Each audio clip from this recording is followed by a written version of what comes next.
semuanya, saya Nanda Fajatin Elia. Dalam video kali ini, saya akan membahas topik mengenai pemikiran monetaris.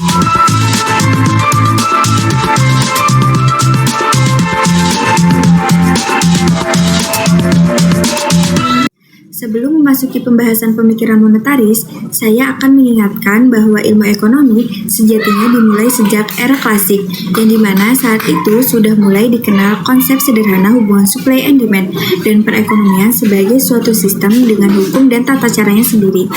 Meski demikian, kita mengenal Adam Smith sebagai tokoh sentral ekonomi dan disebut sebagai bapak ilmu ekonomi. Adam Smith punya pandangan sistem ekonomi pasar bebas atau free market, yang artinya ekonomi harus bebas dari intervensi pemerintah. Menurut Smith, pemerintah jangan banyak ngatur, biarkan ekonomi diatur oleh tangan yang tak terlihat atau invisible hands. Maksud dari invisible hands adalah mekanisme pasar. Akan tetapi, pada tahun 1930-an, money supply berkembang dari era depresi besar. Kebijakan fiskal yang diimplementasikan di negara-negara barat, terutama di Amerika Serikat, berhasil mengendalikan permintaan masyarakat tanpa mengakibatkan inflasi yang tinggi.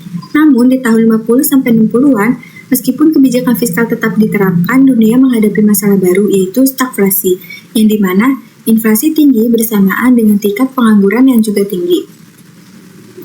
Yang kemudian, ahli-ahli ekonomi mempertanyakan kembali konsep ekonomi yang dikembangkan oleh para ekonom klasik.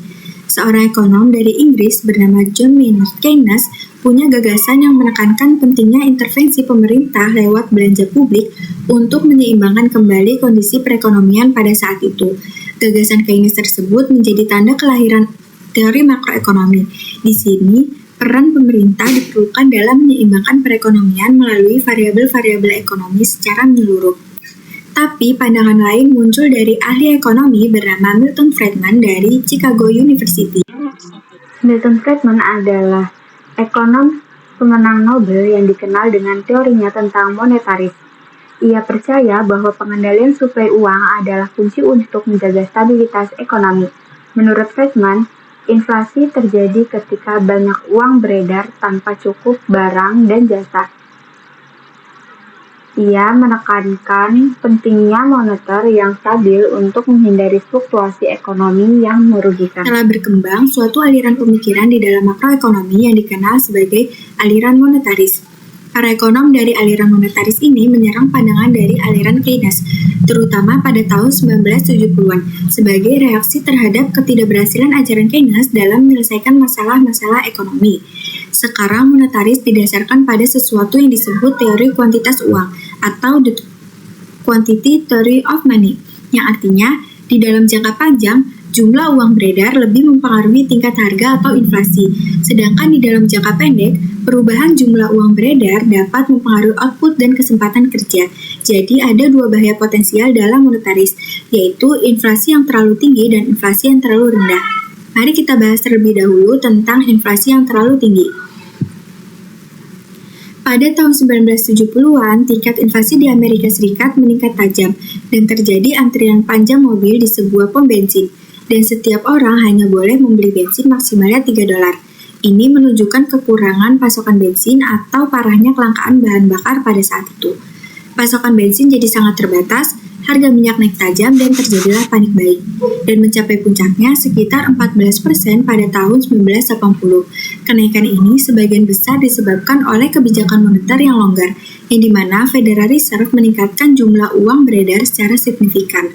Menurut pandangan monetaris seperti yang dikembangkan oleh Milton Friedman, inflasi terjadi ketika pertumbuhan jumlah uang yang berlebihan tanpa diimbangi oleh pertumbuhan output ekonomi akan menyebabkan kenaikan harga secara umum. Salah satu gagasan utama dalam monetaris adalah bahwa pertumbuhan uang yang stabil sangat penting untuk menjaga stabilitas ekonomi.